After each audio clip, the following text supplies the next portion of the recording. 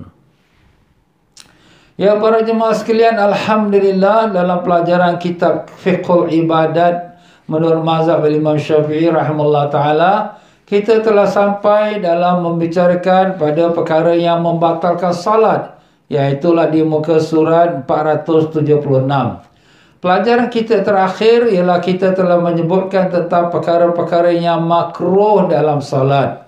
Ya, perkara-perkara yang makruh dalam salat itu seperti yang telah kita bincangkan dalam pelajaran yang lepas, iaitulah perkara yang kita melakukannya dalam tengah-tengah salat. Seperti kita melihat ke arah langit waktu tengah salat, makruh. Dan begitu juga kita menoleh kanan dan menoleh kiri yang tanpa kepentingan, atau menjeling mata kita, kerana itu merupakan rampasan daripada syaitan, ya, iaitu syaitan menyambar kita. Seperti orang yang kena sambar petir, macam itulah kena sambar dengan syaitan. Jadi hilang khusyuknya.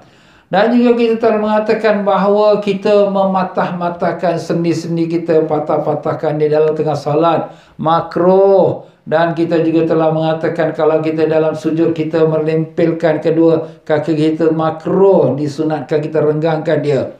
Renggang sekira-kira 1 jengkal ataupun paling kecil 4 jari antara satu kaki dengan satu kaki. Dan begitulah terlalu cepat dalam masa sujud dan meletakkan tangan pada pinggul tak kala kita salat, ya. Itu semua sifat-sifat syaitan. Ya, makruh kita berbuat demikian, seperti kita orang yang sombong di hadapan Allah. Dan demikianlah kita telah mengatakan kalau kita berdiri di atas satu kaki kita diri atasnya, kita relax satu kaki, maka itu makruh, dan kita menunjurkan kaki kita satu ke depan, itu adalah makruh. Dan begitulah kita menempelkan jari-jari kedua tangan tatkala solat, ya, iaitu kedua-dua jari tangan kita itu kita lekatkan dia sama-sama dia. Ya, macam ni kita menempelkan dia. Itu makruh. Dan begitu juga kita meletakkan kedua siku kita atas lantai waktu kita sujud, maka itulah makruh. Dan demikian jugalah, ya, makruh kita meratakan tempat sujud itu kalau tanpa ada hajat, ya. Dan menutup mulut kita waktu kita dalam masa solat itu makruh. Melainkan kalau kita menguap, maka sunat kita letak tapak tangan kiri kita untuk kita tutupkan kita punya mulut kita. Sebab bila kita menguap tu, syaitan akan masuk ke dalam mulut kita. Na'udzubillah min zalik. Ya para jemaah sekalian, begitulah ringkasan pelajaran kita yang lepas. Dan pada petang ini kita masuk di muka surat 476 pada bab yang kelima, hal-hal yang dapat membatalkan solat. Marilah sama-sama kita membacakan Fatihah kepada junjungan besar Nabi kita Rasulullah sallallahu alaihi wasallam dan seisi keluarganya dan para sahabatnya, dan demikian juga para tabi'in dan tabi'in dan juga para alim-alim ulama, para masyayikh, para guru-guru kita, bil khusus Al-Imam Syafi'i rahimahullah ta'ala, dan demikian juga kepada guru kita yang pengarang kitab ini, iaitu Al-Habib Sayyid Muhammad Amin ya bin Idrus bin Abdullah bin Umar bin Syekh Abu Bakar bin Salim bin, di mana dia berguru kepada Habib Zain bin Ibrahim bin Zain bin Semit. Ya, itulah kedua-dua mereka guru kita ini masih lagi hidup di kota Madinah Munawwarah. Semoga Allah SWT panjangkan umur mereka dalam sihat walafiat, ditanamkan iman dan taqwa, dan lindungi mereka daripada segala perkara yang tak diingini. Dengan berkat syafaat Nabi SAW, semoga Allah merahmati sekalian rohnya para guru-guru kita, para alim-alim ulama, para masyayikh. Semoga Allah Ta'ala kurniakan kita keberkahan ilmu mereka dapat kita amalkan dalam hidup kita. Ala hazaniyati salihah wa ila hadratin Nabi Sayyidina Muhammadin sallallahu alaihi wasallam. Al-Fatihah. A'udzubillahi minasyaitonir rajim. Bismillahirrahmanirrahim. Alhamdulillah rabbil alamin arrahmanir rahim maliki yaumiddin. Iyyaka na'budu wa iyyaka nasta'in ihdinas siratal mustaqim siratal ladzina an'amta 'alaihim ghairil maghdubi 'alaihim waladdallin. Amin. Ya, bab yang kelima berkata Tuan Pengarang kita rahimahullah ta'ala wa nafa'ana Allah bikum fid darani amin. Bab kelima, hal-hal yang dapat membatalkan salat. Hal-hal yang dapat membatalkan salat fardu atau salat sunat. Begitu juga membatalkan sujud tilawah, sujud syukur dan salat jenazah. Terdapat 14 masalah dan 14 perkara yang membatalkan salat. Tak kiralah salat fardu ke, salat sunat ke, salat jenazah ke, sujud tilawah ke, sujud syukur ke ya. Jadi ini semua dinamakannya ibadat solat, walaupun sujud syukur, walaupun sujud tilawah ya. Tetap jadi kalau kita lakukan salah satu pada 14 perkara ini, dia membatalkan solat kita ataupun sujud kita itu. Dan demikian juga solat jenazah kita ya, kalau kita solat jenazah. Apa dia? Yang pertama, hadas besar atau hadas kecil.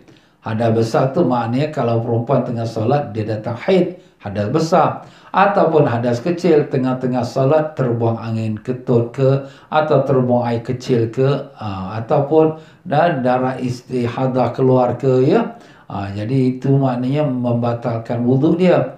Itu merupakan hadas kecil ya. Jadi apabila berlaku hadas besar atau hadas kecil tengah-tengah salat, batal. Terjadi hadas dengan membatalkan salat seseorang, iaitu jika keduanya sebelum salam yang pertama. Sebelum salam pertama. Jadi kalau lepas ke salam pertama, kita dah kata salam pertama tu rukun, mana wajib. Jadi kalau sekiranya lepas salam pertama, kita tak sambung lagi salam kedua. Jadi sebab dah selesai salat, dan dengan itu kita pun batal wuduk. Tak apa. Apabila terjadi hadas setelah salam yang pertama, maka salatnya sah dan haram baginya untuk mengucapkan salam yang kedua.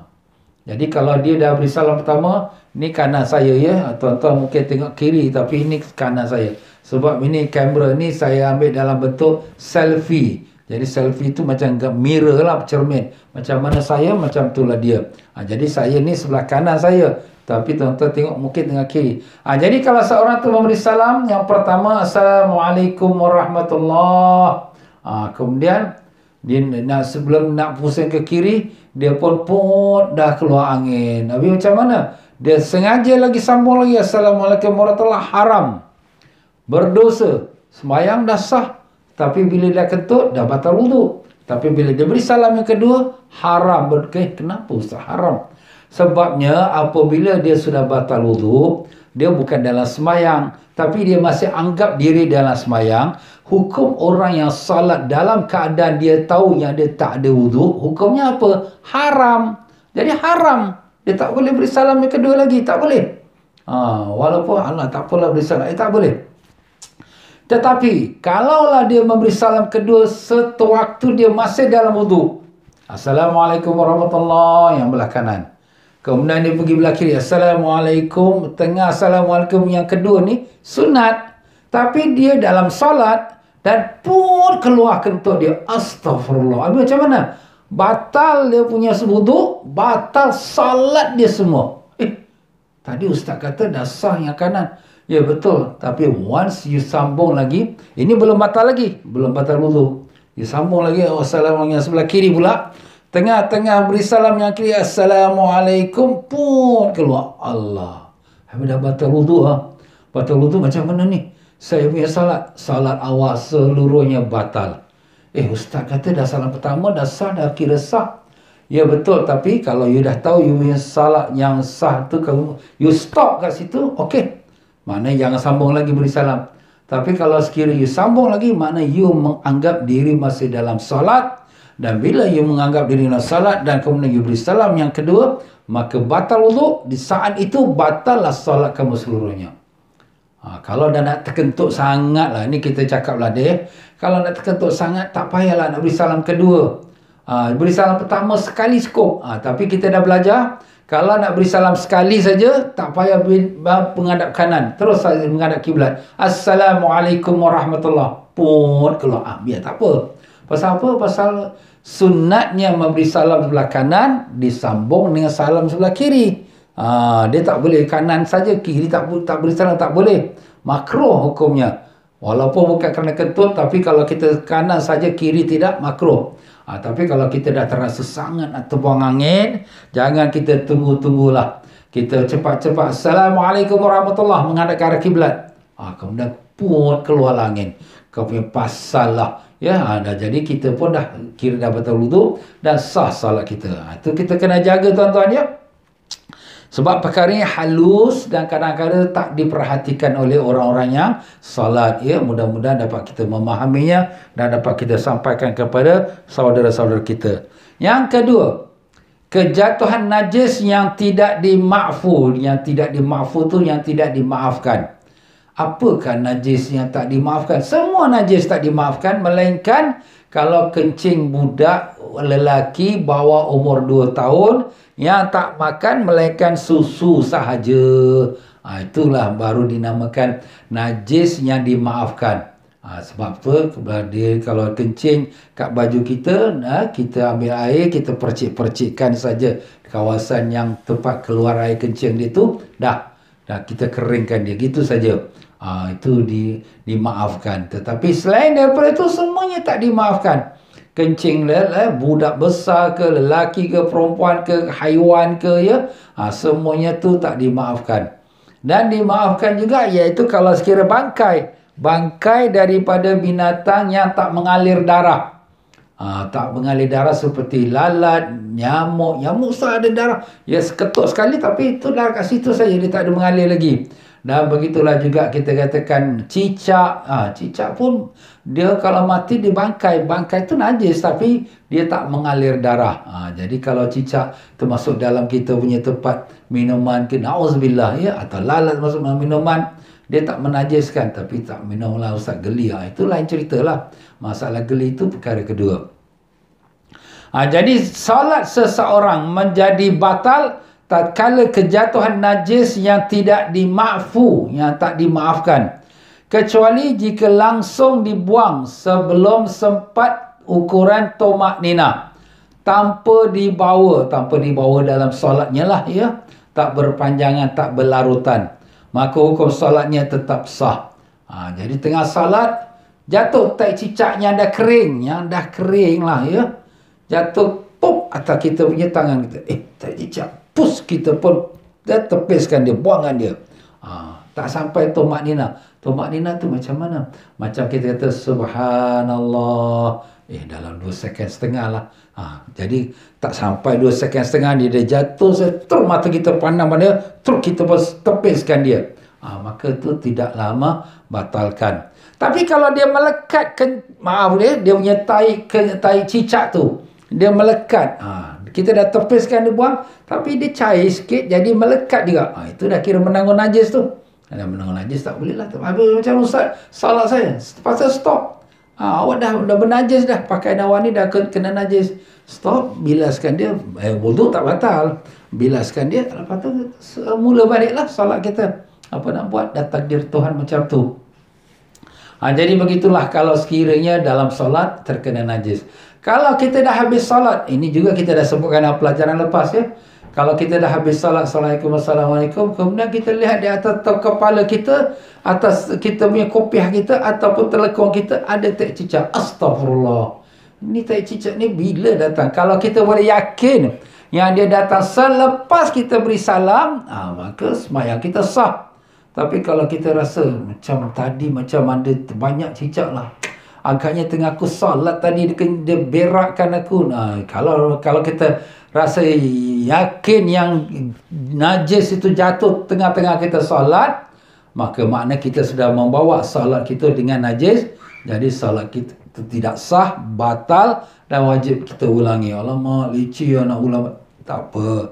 Ini pun dapat pahala. Yang tadi kita dah solat tu memang batal tapi dapat pahala. Kenapa? Sebab kita buat dengan betul. Kita buat, bukan kita nak cari najis. Najis tu mendatang. Kita dah buat yang betul, semua dah selesai. Kemudian datang pula najis tu, kita pun rasa yakin yang tu najis. Datangnya najis tu atas kepala kita atau badan kita pada waktu tengah salat, maka wajiblah kita ulang balik salat kita selepas kita bersihkan pakaian kita itu. Tapi kalau kita was-was, mungkin jatuh selepas aku salat lah, lepas aku dah beri salam lah. Kalau kita was-was, kita yakin dia tu tak jatuh di tengah-tengah solat, maka kita boleh pegang pada pendapat kita itu dan tidak wajib kita ulangi solat kita, ya. Itulah kejatuhan najis yang tidak dimaafkan. Yang ketiga, terbukanya aurat. Tengah-tengah solat terbuka aurat. Batal salat seseorang dengan terbukanya sedikit dari aurat, meskipun solat di tempat yang tidak ada satu orang pun yang melihatnya. Tak kira lah, saya solat dalam bilik ustaz, jadi terbuka lah rambut saya ni, orang perempuan lah ya. Apakah batal? Batal. Habis tak ada orang pun, tak ada siapa tengok. Walaupun tak ada orang tengok pun, tapi hukum yang batal. Jadi itu aurat mesti ditutupkan. Macam tu juga orang-orang yang setengah-setengah pakai seluar jin, ya, seluar dengri, seluar yang ketat, ya. Jadi orang lelaki dia pakai t-shirt. Jadi apabila dia sujud, dia punya t-shirt tu terjongkit naik ke atas, dia punya seluar jin ni terjongkit turun ke bawah. Nampak pula bahagian pinggang dia, di mana pinggang tu merupakan parasnya, boundary-nya aurat dia. Maka itu batal. Jadi kita perhatikanlah anak-anak muda kita, ya. Bila nak sembahyang tu, kalau bagusnya bawa kain lah. Allah, ustaz leceh lah nak bawa kain ni. Kalau leceh, pakailah baju tu agak panjang sikit lah, tutup sampai ke pinggang. Jangan ngam-ngam sampai pinggang saja, ya. Sebab nanti bila kita rokok, kita sujud, nanti terbuka perenggang dia punya pinggang dia tu, nampak dia punya aurat dia. Itu kita kena jagalah. Pokoknya kita jagalah, kita ambillah perhatianlah perkara ni. Ya bani Adam khudhu zinatakum inda kulli masajid. Allah Ta'ala firman, wahai anak cucu Adam, ambillah perhiasan ketika kamu nak salat. Allah beri kita segala nikmat, kemudian bila kita salat tak cukup pakaian. Bohong kita. Nak pergi jemputan, nak pergi orang kahwin, nak macam-macam. Wah, cantik punya cantik. Tapi bila nak salat, kita tak ada pakaian yang sempurna. Tak baik macam tu. Allah Ta'ala cabut nikmat tu, baru kita na'udzubillah min zalik. Jadi itulah dia tuan-tuan dan puan-puan, jaga. Tetapi kalaulah sekiranya dia terbuka, ya, kecuali jika langsung ditutup sebelum sampai ukuran tumakninah, maka tetap sah salatnya. Tengah-tengah solat angin pun tiup. Umpamanya orang perempuan dia sembahyang kat belakang dia ada kipas. Jadi bila dia rokok, dia punya telekong dia terangkat kerana kipas tiup angin. Jadi telekong dia ternaik ke atas. Nampak dia punya tengkuk, tapi cepat-cepat dia tutup balik. Dia tutup balik. Selagi tak sampai pada ukuran tumakninah, tak sampai kita kata 3 second. Subhanallah, tak sampai. Dia tiup angin, terus kita pun ambil tangan kita tolak. Tapi jaga, jangan anggota kita 3 kali berturut-turut. Nanti kita akan sebutkan perkara yang membatalkan dengan gerakan 3 anggota berturut-turut. Sekali saja dia ambil tangan satu, dia tolak sekali, dah itu saja. Tak adalah 3 puan ni, sekali aja zuk dia tolakkan macam tu. Nah, itu kalau sekiranya dia cepat, dia segera, maka tak membatalkan. Macam tu juga orang lelaki tengah solat, dia pakai kain. Kemudian datang angin tiup, kemudian kain dia tu terangkat, nampak peha dia. Astagfirullah. Cepat-cepat dia tutup balik dia. Dengan tangan dia tu, dia pukul balik dia punya kain dia tu tutup. Maka taklah membatalkan solat. Ya? Ini sama juga kalau orang perempuan baik, orang lelaki baik yang mengerjakan tawaf di Baitullah. Ya? Bila kita tawaf di Baitullah, kadang-kadang tertarik kita telekung, tertarik kita punya ihram kita, orang lelaki pula. Ya? Jadi itu terbukalah aurat kita, nampak pusat ke, nampak rambut ke bagi orang perempuan. Jadi kalau dia cepat-cepat tutup balik, alhamdulillah. Okey, dia terus saja tawaf dia. Tapi kalau sekiranya tak cepat, orang pun kata, kakak, rambut kakak nampak, astagfirullah, kat mana tadi terbuka? Oh, kat Hajar Aswad. Dia ghostan balik pergi ke Hajar Aswad. Kemudian dia sambung balik tawaf dia. Itu dalam bab tawaf lah ya, kalau orang yang nak pergi haji ke umrah. Kita doalah mudah-mudahan Allah Ta'ala bukakan haji Mekah, Madinah ni untuk semua mereka nak pergi haji dan umrah. Ya Allah, kabulkanlah ya Allah hajat-hajat kami untuk ke tanah suci-Mu ya Rahman, dengan berkat Nabi kami Rasulullah sallallahu alaihi wasallam. Amin ya rabbal alamin. Yang keempat yang membatalkan solat kita ialah berbicara dengan huruf, 2 huruf atau 1 huruf.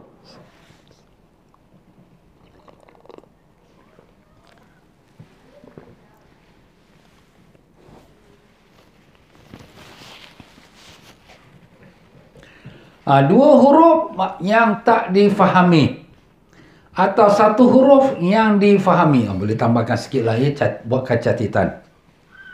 Berbicara dengan 2 huruf yang tak difahami atau 1 huruf yang boleh difahami. Jadi 2 huruf tu walaupun tak faham, kita alamak, tu berapa huruf? Hamzah, ha, ya, mim, 4 huruf. Batal macam ni. Macam tu walaupun tak faham, batal. Tu tak boleh dia nak kita berdeham habis sakit tekak, tak boleh. Tak boleh berdeham. Tak boleh. Baik lelaki, baik perempuan, baik semayang fardu, baik semayang sunat, baik semayang jenazah, tak boleh kita mengeluarkan suara yang menggambarkan 2 huruf walaupun tak difahami. Atau 1 huruf tapi boleh faham. Nanti kita akan sebutkan contoh-contoh dia ya. Bahasa Melayu kita, bahasa 1 huruf tu tak faham, kita tak lepas nak faham. Tapi kalau bahasa Arab, dia boleh faham dengan 1 huruf.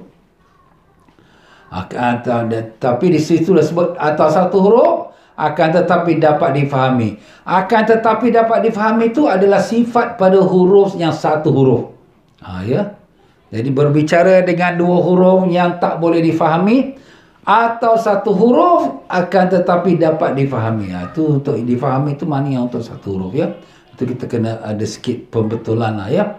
Bukan betul, bukan salah apa, cuma dia punya susunan bacaan itu. Definisi berbicara dalam yang dapat membatalkan solat itu ialah wal kalam as-salih li khitabil adamiyyin illa Nabi sallallahu alaihi wasallam. Iaitu apakah yang dimaksudkan perbicaraan yang membatalkan?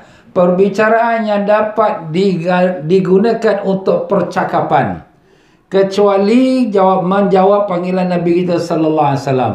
Perkataan yang di mana digunakan untuk percakapan, bercakap.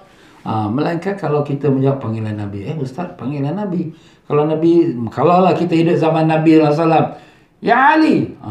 Kemudian kita tengah solat, macam mana? Jawab, labbaik ya Rasulullah. Macam mana ni tengah semayang boleh bercakap? Melainkan kalau Nabi yang panggil. Tapi Nabi dah tak ada lah ya. Rasulullah SAW sudah kembali ke rahmatullah. Ini kita nak cerita dari segi hukum. Kecuali menjawab panggilan Nabi SAW tatkala seseorang dalam solat, maka tidak batal solatnya, iaitu menjawab panggilan Nabi meskipun dipanggil oleh baginda Nabi SAW pada selain tasyahud, selain pada baca tahiyat akhir lah. Kenapa? Tahiyat akhir lah. Lepas beri salam, kau jawablah, ya Rasulullah. Ini berdasarkan firman Allah Ta'ala, a'udzubillahi minasyaitonirrajim, ya ayyuhalladzina amanu stajibu lillahi walir rasuli idza da'akum lima yuhyikum. Wahai orang-orang yang beriman, penuhilah seruan Allah dan seruan Rasul Penuhi itu maknanya jawablah, ya. Apabila mengajak kamu kepada sesuatu yang memberi kehidupan kepada kamu. Seruan Allah, ya ayyuhallazina amanu, wahai orang beriman. Kita jawab tu mana kita laksanakanlah perintah Allah tu. Dan begitu juga Nabi kita sallallahu alaihi wasallam panggil ya Ali, ya Ahmad. Kita pun jawablah, ya labbaik ya Rasulullah. Ya Rasulullah. Jadi di sini perintah Allah supaya kita menjawab kepada seruan Nabi dan seruan Allah, ya.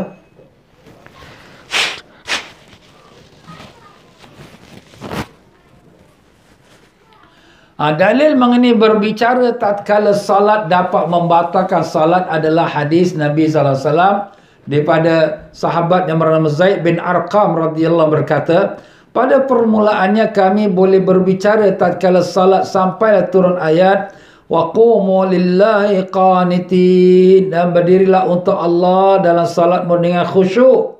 Maka sejak saat itulah kami diperintahkan untuk diam dan dilarang berbicara, ya. Jadi itulah asal-asalnya zaman Nabi boleh bercakap dalam salat. Tapi bila dah turun ayat ini, Nabi larang sahabat jangan cakap dalam salat. Jadi kita semua stop, tak bercakap, melainkan bacaan Quran dan bacaan zikrullah.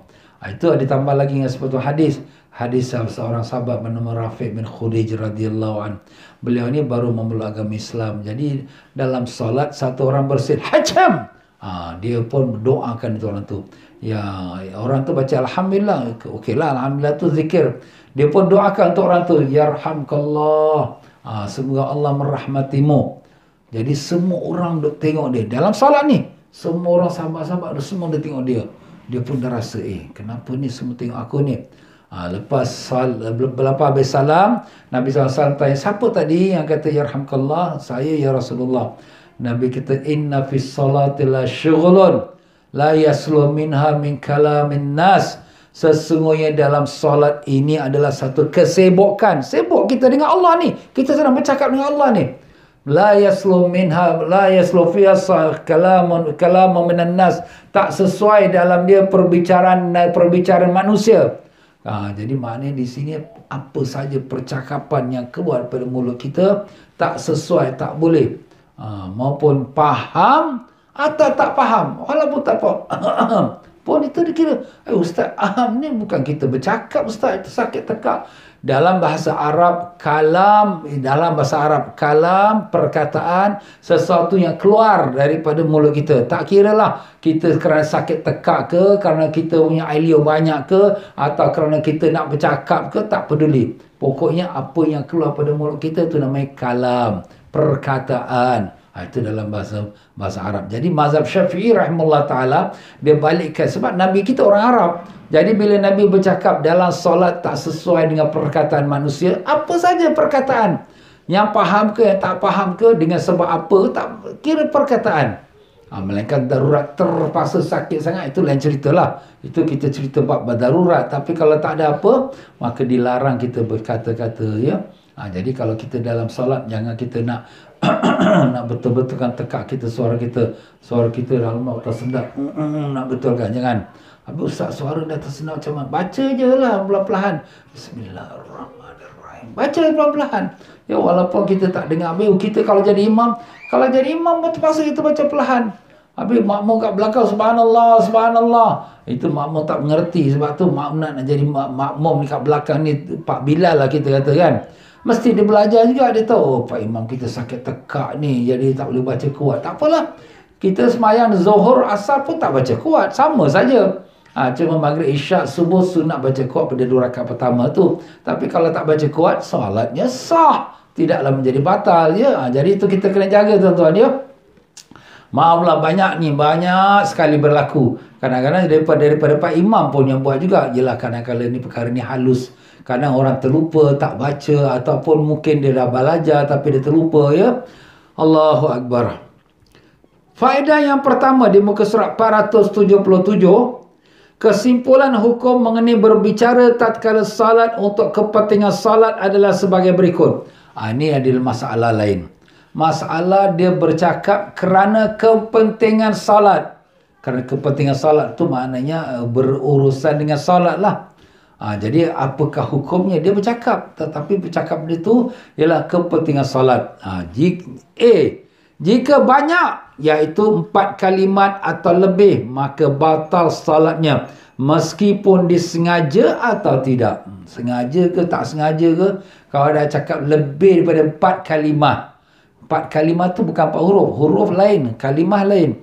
Kalau kita kata pergi, pergi itu 1 kalimah. Kalau kita kata huruf, pe saja itu 1 huruf. Jadi ini 4 kalimah. Maknanya bercakap dalam solat.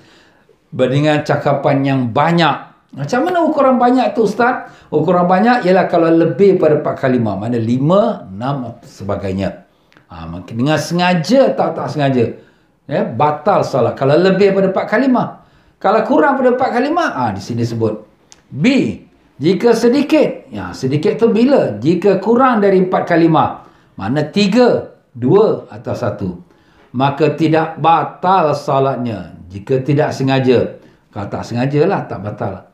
Tapi kalau sengaja, batal solatnya. Ini berdasarkan pada hadis. Hadis ini, gelaran hadis ni hadis Zul Yadain. Zul Yadain ni maknanya orang yang ada 2 tangan yang panjang. Ada sahabat Nabi yang zaman Nabi SAW, dia ni tangan dia panjang, lebih daripada orang biasa lah. Kita tangan panjang kita ni sampai kepada kita punya setengah paha atau permulaan paha kita. Tapi dia panjang tu mungkin sampai ke kepala lutut dia. Panjang tangan dia, ekstra, terlebih. Itu semua kejadian Allah Ta'ala. Jadi ceritanya begini. Bagaimana disebutkan daripada Abu Hurairah radhiyallahu an, sesuai Rasulullah SAW salam dari salat pada rakaat yang kedua. Nabi semayang, imma semayang zuhur, imma semayang asar.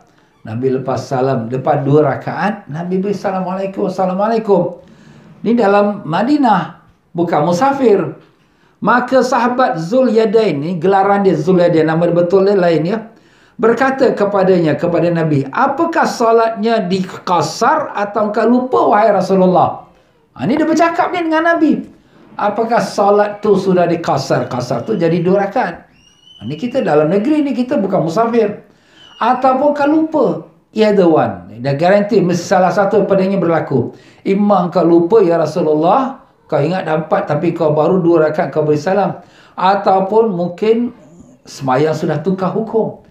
Jadi zuhur 4 rakaat dah jadi 2. Jadi sahabat ini bercakap dalam salat. Nabi dah beri salam, Assalamualaikum, Assalamualaikum. Sahabat ni bercakap pula pada Nabi. Macam mana ni? Maka Rasulullah SAW pun berkata kepada para sahabat yang lain, apakah benar perkataan Zul Yadain? Benarkah orang ni cakap betul ke? Imam aku dah lupa ataupun imam semayang dah dipendekkan? Maka sahabat-sahabat lain jawab, benar. Ini bercakap ni dalam salat. Maka Rasulullah SAW pun berdiri dan menambah 2 rakaat. Kemudian beliau salam dari salat. Masya Allah. Kemudian Nabi berdiri. Berdiri itu apa? Sambunglah. Makna semayang bukan ditukar hukum. Semayang tetap 4 rakaat. Jadi Nabi sedar bahawa Nabi lupa. Jadi dengan itu Nabi sambung lagi 2 rakaat. Lepas tu Nabi pun sujud sahwi. Dari riwayat lain Nabi sebut sujud sahwi lah. Riwayat ini tak sebut Nabi sujud sahwi. Jadi disitulah menunjukkan kepada kita Nabi bercakap. Jadi Nabi tidak membatalkan dan tak mula balik dari awal salat, tidak. Tapi Nabi continue. Jadi seolah-olah semayang tu belum selesai lagi. Walaupun Nabi dah beri Assalamualaikum, Assalamualaikum. Tapi bila diberitahu yang Nabi semayang ni baru 2 rakaat ataupun Nabi lupa, maka Nabi teruskan dan Nabi sambung. Habis Ustaz, kalau macam tu bolehkah kita bercakap dalam salat? Tak perlu cakap. Ustaz, ini pada fase permulaan berlaku kerana hukum undang-undang Islam belum lagi diterapkan dengan sempurna. Sebab mungkin pada masa itu Nabi dapat wahyu. Sembahyang zuhur dah jadi 2 rakaat walaupun dalam negeri. Kemungkinan. Sebab tu sahabat ni bertanya, apakah sudah ditukarkan hukum buat 2 rakaat ataukah lupa ya Rasulullah? Jadi sekarang ni habis Ustaz, sekarang kita macam mana kalau Pak Imam semayang zuhur 2 rakaat dia beri salam? Kau bacalah subhanallah. Tegurkan imam tu. Jadi imam tu, Alamak, aku ni tersilap lah. Baru 2 rakaat aku nak beri salam. Sambung lagi. Cukuplah tu. Tapi kita ingat, bila kita bertegur subhanallah, jangan kita niat untuk nak tegur imam. Kita niat nak baca tasbih. Baca tasbih. Ya, sebab subhanallah tu tasbih. Baca zikrullah. Sebab kalau kita niat nak tegur imam, jadi kita punya perbuatan tu sudah luar daripada konteks salat. Konteks salat tu apa? Sebab Nabi kata, salat itu ialah bacaan Quran dan zikrullah dalam salat. Salat itu ialah bacaan Quran dan zikrullah. Tak sesuai dari perkataan manusia.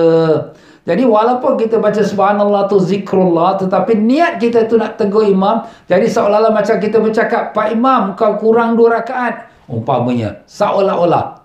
Jadi sebab tu di sini kan dalam mazhab Imam Syafi'i rahimahullah taala, kita berhati-hati. Orang belakang imam bila nak tegur imam silap ke, imam terlupa doa kunut ke, imam terlupa tasyahud awal ke, atau imam terlebih rakaat ke, kita tegur subhanallah dengan niat zikrullah. Niat aku berzikir pada Allah. Kalau kita sekadar niat untuk tegur imam, itu dah kira bercakap macam kita bercakap dengan imam lah. Maka itu sudah membatalkan solat kita. Ustaz, kalau sekiranya kita niat dua-dua, kalau dia niat dua-dua tak apa. Niat nak tegur imam dan juga untuk zikrullah. Itu boleh, tak apa. Itu masih boleh compromise, boleh terima. Tapi kalau hanya niat untuk tegur imam saja, kita pun batal juga. Sebab kita punya niat tu seperti kita bercakap dengan imam, walaupun dengan perkataan subhanallah. Sama juga macam kita tengah salat, orang ketuk pintu, tong tong tong tong. Kita nak bagi tahu dekat luar ni, aku ni tengah salat, subhanallah, kita pakai. Orang tengah salat lah. Tapi kita nak sebut subhanallah ni niat apa? Niat bagi tahu orang. Niat bagi tahu orang makna kita bercakap dengan orang. Walaupun perkataan subhanallah, tapi kita dikira bercakap dengan orang. Ingat, Nabi kata, salat tidak ada melainkan bacaan Quran dan zikrullah. Itu dalam hadis, tuan. Tak sesuai, salat itu tak sesuai daripada perkataan manusia, melainkan bacaan Quran dan zikrullah. Jadi kalau kita niat aku berzikir pada Allah, subhanallah, niat zikir dan juga niat untuk ingatkan orang kat luar tu, itu tak apa.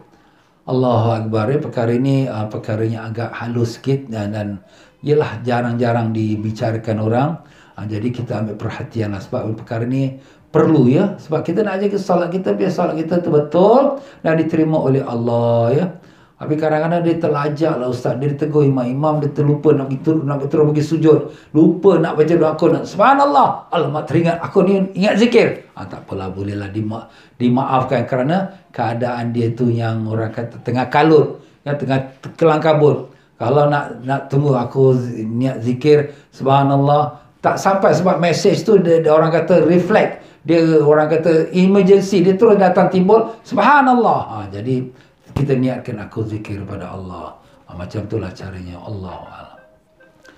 Ya, kita masuk lagi kembali pada perkataan kita muka surat 478. Faedah yang kedua, melafazkan satu huruf yang tidak difahami. Tambahkan ya, yang tidak difahami. Melafazkan satu huruf yang tidak difahami tidak membatalkan salat. Kalau satu huruf. Jadi kita kata tadi, 2 huruf yang tak faham atau 1 huruf yang faham membatalkan salat. Tetapi kalau sekiranya 1 huruf yang tak faham tidak membatalkan salat ya, kecuali pada 4 masalah. Kecuali 4 masalah ni, 1 huruf tak faham pun batal salat ya. Yang pertama, jika huruf mamdud tu yang dimatkan, mat tu yang dipanjangkan. Seperti A. Sebab bila kita kata A panjang kan, dia sebenarnya dah double A, dah double alif-alif. Jadi dah, sebab tu di sini bila kita kata aminu, amanu, dia pendek. Tapi kalau amanu, maka dia sudah jadi alif situ. Itu dah 2 huruf dah tu. Jadi dikira sebagai 2 huruf. Maka dapat membatalkan salat menurut pendapat yang kuat, pendapat yang asal yang kuat. Kerana hakikatnya merupakan 2 huruf. Dan B, jika huruf mufhim tu yang dapat difahami, walaupun 1 huruf, maka batal salatnya. Seperti perkataan, seperti huruf qi, qaf baris bawah, qi. Qi ni dari segi bahasa Arab daripada asalnya wiqayah. Waqaya qi. Qi itu dari segi bahasa Arab jagalah. Itu makna dia jagalah. Ya ayyuhalladzina amanu qu anfusakum, wahai orang beriman, peliharalah, jagalah diri kamu dan keluarga kamu dari api neraka. Qu anfusakum. Jadi kalau satu orang sedang jalan, orang buta yang jalan, dia jalan tu sedang menuju ke tempat longkang yang besar. Ya, kita dalam salat ni kita nampak orang buta tu lalu nak sampai longkang yang besar tu, kalau jatuh ni, mati dia ni. Kita pun kata qi. Orang buta tu, dia ni orang Arab lah ni. Kalau Melayu kita qi, apa benda qi tu? Tapi kalau orang Arab qi. Astagfirullah. Ada orang tegur aku lah. Jaga. Jadi dia pun stop. Dia stop, selamatlah dia. Kalau dia teruskan lagi jatuh lah. Jadi ustaz, ni dia bercakap ni. Ini dalam bahasa ada satu huruf tapi boleh faham. Batal solat dia. Alamak, ustaz, macam mana batal, kita nak selamatkan dia. Ada khilaf ulama dalam perkara ini. Kalau sembahyang sunat tak batal, tapi kalau sembahyang fardu batal. Ada khilaf ulama, ya. Pokoknya itu asal hukumnya batal. Yang boleh dipahami walaupun satu huruf, ya. Ini dalam mazhab Syafi'i rahimahullah taala, ya. Yang ketiga, jika diniatkan untuk bercanda, untuk bermain-main. Dia huruf keluar ini nak main-main ke? Dalam salat ni dia main dengan kawan dia yang tak salat kat sebelah kanan, main macam orang-orang budak-budak. Kemudian dia diamkan diri. Ini buat main-main, batal. Tak boleh. Ini kita dalam salat, kita menghadap pada Allah. Dan yang keempat, jika niat akan berbicara dengan kalimat yang banyak, maka ketika dimulai dengan satu huruf, maka hukumnya batal. Jadi nak bercakap, sebenarnya dia nak bercakap. Nak bercakap bukan satu huruf, bukan satu kalimah, banyak. Tapi dia starting lah, kemudian dia niat nak bercakap, nanti kedua aku jumpa kau. Mana bila dia cakap saja itu sudah membatalkan, walaupun dengan satu huruf. Tapi kerana dia sudah niat nak bercakap. Allahu Akbar. Itulah dia tuan-tuan dan puan-puan ni. Sebab tu di sini kita dalam solat ni kita jagalah, ya.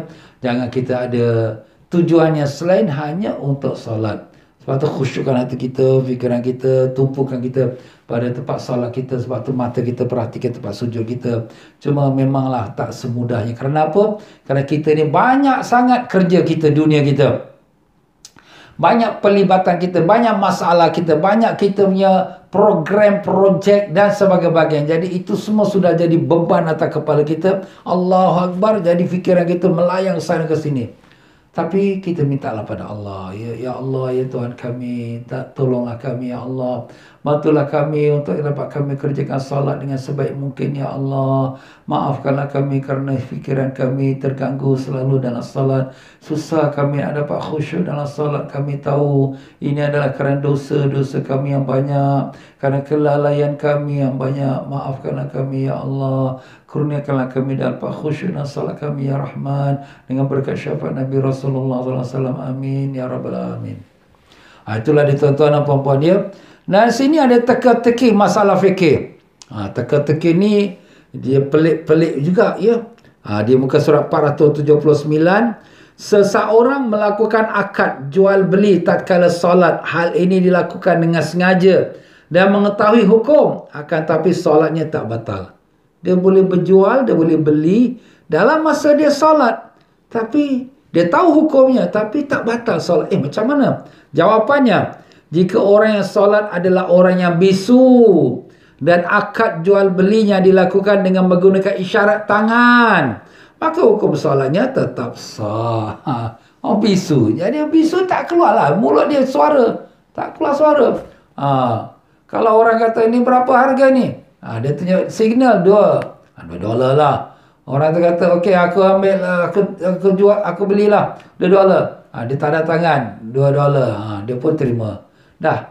Dia jual beli tapi dalam solat. Itulah. Dia bisu, tak ada keluar suara, ya. Dia cuma isyarat, tapi jangan, tangan dia tak bergerak 3 kali lah. Hanya sekali, 2 kali itu saja, ya. Dan seterusnya perkara yang membatalkan salat yang kelima, wallahu a'lam. Oh, panjang lagi ni ya.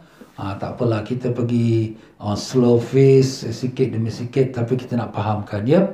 Ya, tuan-tuan dan puan-puan rahimakumullah, saya ucapkan terima kasih kepada mereka yang telah berderma untuk fakir miskin dan untuk anak yatim dan juga untuk madrasah ya. Saya dah masukkan dalam channel Telegram saya, siapa-siapa yang ada join Telegram channel saya mereka dapat lihat madrasah yang kita pertama sekali, projek kita yang kita buat di Kemboja, iaitu Madrasah Nurul Hafizah. Madrasah 2 tingkat untuk pelajar-pelajar wanita menghafaz Quran dan pelajaran agama ya. Alhamdulillah, semalam 28 Februari merupakan hari peresmiannya dengan adakan baca maulid dan juga memberi jamuan makan pada orang-orang masyarakat Islam di sana. Masyarakat Islam di sana majoritinya 80% adalah orang-orang yang fakir miskin ya, majoriti tuan-tuan ya. Jadi mereka tu sangat-sangat berterima kasih kepada kita yang telah menderma, khususnya untuk bangunkan madrasah itu dan juga untuk memberikan jamuan dengan derma-derma tuan-tuan dan puan-puan. Terima kasih banyak. Dan demikian juga kita juga telah masukkan di dalam kita punya Telegram channel itu, iaitu mengenai pembahagian pengagihan ya. Ada orang dia bagi saya untuk bayar fidyah puasa agaknya lah tu ya. Dan ada juga yang derma untuk fakir miskin. Jadi kita sebenarnya ada beberapa daerah. Ini satu daerah yang sudah pun kita mula bagikan tadi pagi, dan kemudian ada lagi satu daerah yang lain lagi, dan insya-Allah kita akan beransur mengagihkan semua keperluan kepada fakir miskin. Apa yang kita beri pada mereka ialah makanan asas, tak banyak ya, beras 10 kilogram, dan kemudian satu botol minyak goreng ya, dan kemudian Maggi mee sikit-sikit dan garam, itu asam tu saja. Maknanya kalau tak ada apa nak makan, beras mereka masak dengan garam pun cukuplah, mereka boleh hidup. Itulah tuan-tuan dan puan-puan ya. Nanti saya akan masukkan link Telegramnya kepada mereka yang memintakannya ya. Nanti boleh messagekan kepada saya punya FB saya.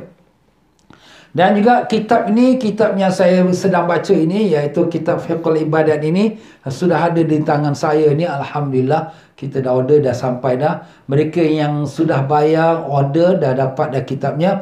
Dan mereka yang ingin mendapatkan kitab ini, yang belum ada di tangannya, boleh mereka mintakan link untuk order. Jadi insyaAllah saya akan berikan kepada mereka yang memintanya ya.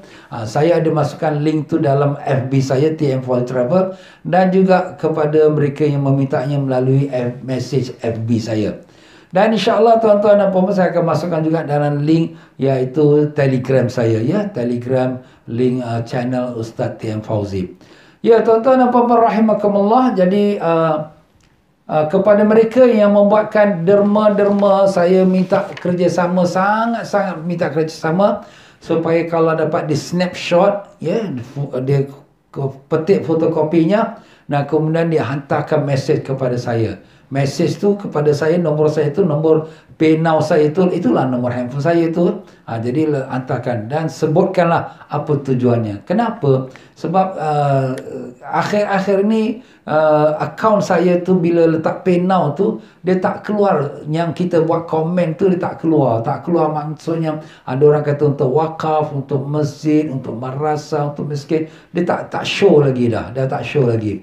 Jadi saya pun dalam bingung, ini untuk apa ni, untuk apa. Saya pun kita tak sedap lah. Kalau boleh kita nak tahu apa yang sebenarnya yang diniatkan oleh orang yang menderma. Jadi dengan itu saya dimasukkan juga di dalam saya punya kita kata Allahumma salli ala Muhammad, dalam saya punya Telegram ya, yang di mana saya dimasukkan, mintalah kepada nama-nama sekian ni, berikanlah sebabnya supaya apa tujuan dia di derma tu. Jadi saya belum dapat jawapan. Mungkin orang yang saya sebutkan nama-nama dia tu tidaklah dalam join saya punya Telegram link. Jadi saya sebutkan di sini ya, nama-nama orangnya, supaya mereka boleh terus message pada saya jumlah yang dihantar dengan tujuan dia.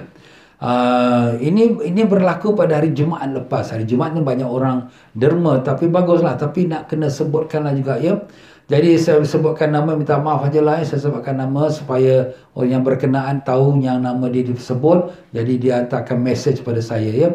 Nur Zahida binti Burhan, Az-Zuhdi binti Amir Hamzah, Saimah binti Sapiyi, dan Ramlah binti Aman. Jadi ada lagi 2-3 yang hantar saya pagi tadi ya. Tapi saya pun tak tahu apa untuk tujuan apa. Saya minta sekali lagi kepada mereka yang sudah hantar semalam, hari ini ya, yang hari Jumaat yang saya sebutkan nama tadi. Jadi dimesejkan pada saya dan diberitahukan jumlahnya dan juga tujuan dia. Untuk madrasah ke, untuk musalla ke, untuk anak yatim ke, untuk fakir miskin ke ya. Jadi kita nak uruskan, kita nak agihkan tu senang, jadi dengan senang hati. Jadi itu saya ucapkan terima kasih banyak-banyaklah kepada mereka derma. Semoga Allah Ta'ala terima derma-derma kita dan juga mengangkatkan darjat-darjat kita yang derma, insya-Allah. Ya tuan-tuan dan puan-puan rahimakumullah, marilah sama-sama kita akhiri pengajian kita pada petang ini dan kita bacakan Fatihah, di mana seorang sahabat saya dan juga teman karib saya yang banyak berjasa kepada kita masyarakat Islam, khususnya pada guru-guru kita, habaib kita yang datang ke tanah Singapura ya, disiapkan rumah tempat tinggalnya, iaitulah ya almarhum Kapten Muhammad Qasim bin Hajar Maidin. Beliau telah kembali ke rahmatullah semalam ya.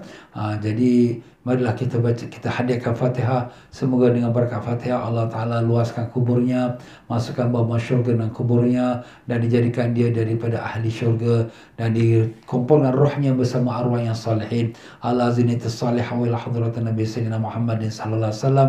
Al-Fatihah. A'udzubillahi minasyaitonir rajim. Bismillahirrahmanirrahim. Alhamdulillahirabbil alamin arrahmanir rahim maliki yaumiddin. Iyyaka na'budu wa iyyaka nasta'in. Shiratal mustaqim. Shiratal ladzina an'amta 'alaihim ghairil maghdubi 'alaihim waladdallin. Amin. Dan banyak lagi mereka yang meminta doa supaya disembuhkan sakitnya, dan juga yang arwah ibu bapa mereka yang telah meninggal dunia. Marilah kita bacakan Fatihah, semoga dengan berkat Fatihah, berkat Rasulullah SAW, Allah sembuhkan semua mereka yang sedang sakit, maupun yang kita tahu, yang kita tak tahu, daripada adik-beradik kita, kawan-kawan kita, sahabat anda kita, dan mereka yang mengikuti pengajian online ini, maupun adik-beradik mereka dan juga sahabat anda mereka, dan juga keluarga kita yang telah meninggal dunia. Semoga Allah Ta'ala merahmati roh mereka dan menjadikan kubur mereka satu tamat-tamat syurga, dan dengan berkat syafaat Nabi Rasulullah SAW. Al-Fatihah. A'udzubillahi minasyaitonir rajim. Bismillahirrahmanirrahim. Alhamdulillahirabbil alamin. Ar-Rahmanir Rahim maliki yaumiddin. Iyyaka na'budu wa iyyaka nasta'in. Shiratal mustaqim. Shiratal ladzina an'amta 'alaihim ghairil maghdubi 'alaihim waladdallin. Amin. Ya tuan-tuan dan puan-puan, malam ni jangan lupa kita ada 2 masjid sekarang ni yang sudah mula membuka untuk menerima jemaah datang ke masjid untuk ikut pengajian. 3 masjid ya. Pertama, Masjid Maidin Kembangan, pengajian hari Selasa malam Rabu, besok malam lepas maghrib.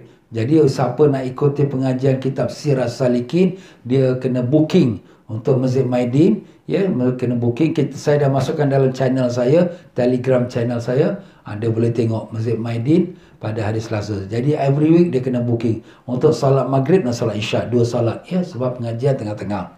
Dan juga di Masjid Istighfar Pasir Ris, bermula pada hari Khamis malam Jumaat ni akan datang, 7 hari bulan. Masjid Maidin besok Ustaz. Jadi kalau Masjid Istighfar hari Khamis malam Jumaat, jadi dia kena buat booking untuk menghadiri solat isyak.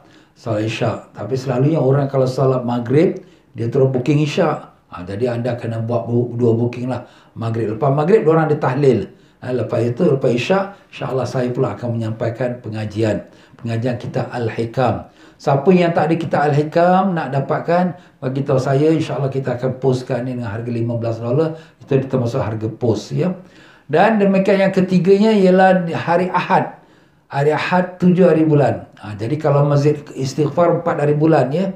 4 hari bulan. Hari ini 1 hari bulan. Hari Istighfar hari Khamis. Kalau hari Ahad ini 7 hari bulan.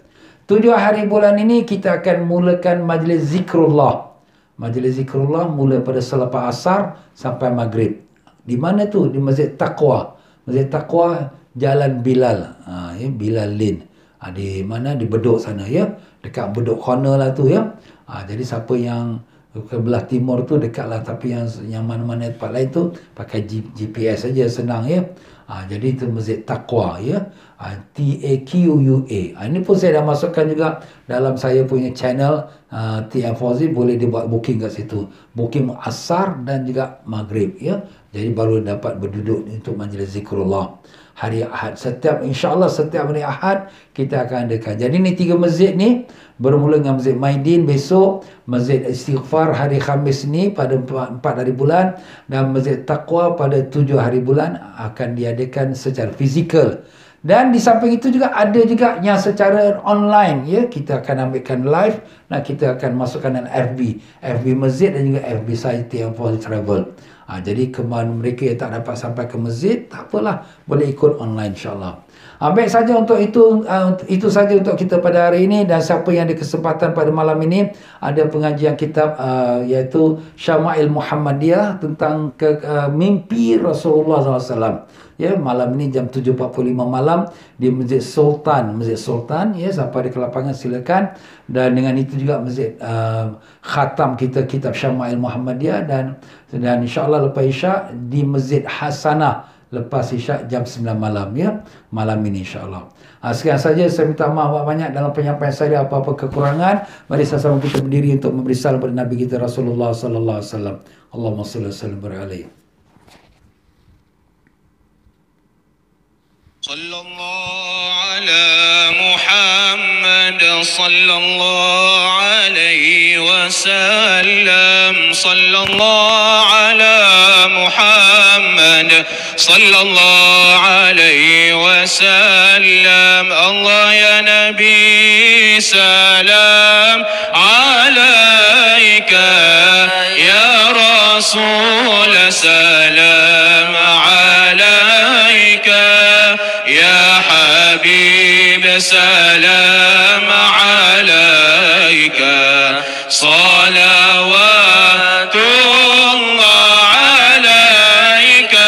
Allah ya Nabi salam alaika, ya Rasul salam alaika, ya Habib salam alaika. Salawatullah alaika.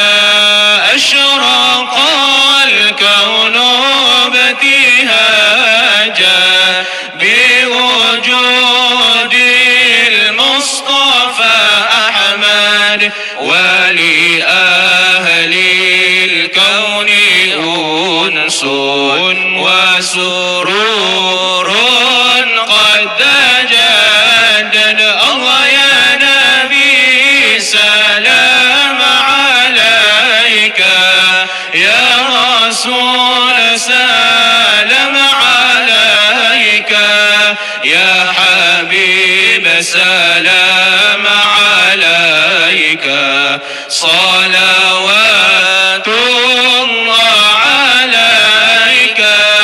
Fatrabu ya halal mathani, fahazarul yumni gharrad, wastadi'u bijamalin, faqafil husni tafarrad. Allah ya Nabi salam alaika, ya Rasul salam alaika, ya Habib salam alaika. Salawatullah alaika. Marhaban marhaban ya nur aini, marhaban marhaban jadal Husaini, marhaban ya Rasulullah ahlan, marhaban bi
ذنوبي يا الله ببركة الهادي محمد يا الله ربي بلغنا بجاهه يا الله في جوار خير مقعد يا الله ربي فاغفر لي ذنوبي يا الله ببركة الهادي محمد يا الله وصلاة الله تغشى يا الله أشرف الرسل محمد يا الله ربي فاغفر لي ذنوبي يا الله ببركة الهادي محمد يا الله وسلام مستمر يا الله كل حين يتجدد يا الله ربي فاغفر لي ذنوبي يا الله ببركة الهادي محمد يا الله طلع البدر علينا من ثنيات الوداع وجب الشكر علينا ما دعا لله داع أيها المبعوث فينا جئت بالأمر المطاع جئت شرفت المدينة مرحبا يا خير داع طلع البدر علينا من ثنيات الوداع وجب الشكر علينا ما دعا لله داع صلى الله على محمد صلى الله عليه وسلم صلى الله على محمد صلى الله عليه وسلم صلى الله على محمد صلى الله عليه وسلم اللهم صل وسلم وبارك عليه وعلى آله. Sekian saja wabillahi taufiq wal hidayah. Wassalamualaikum warahmatullahi wabarakatuh.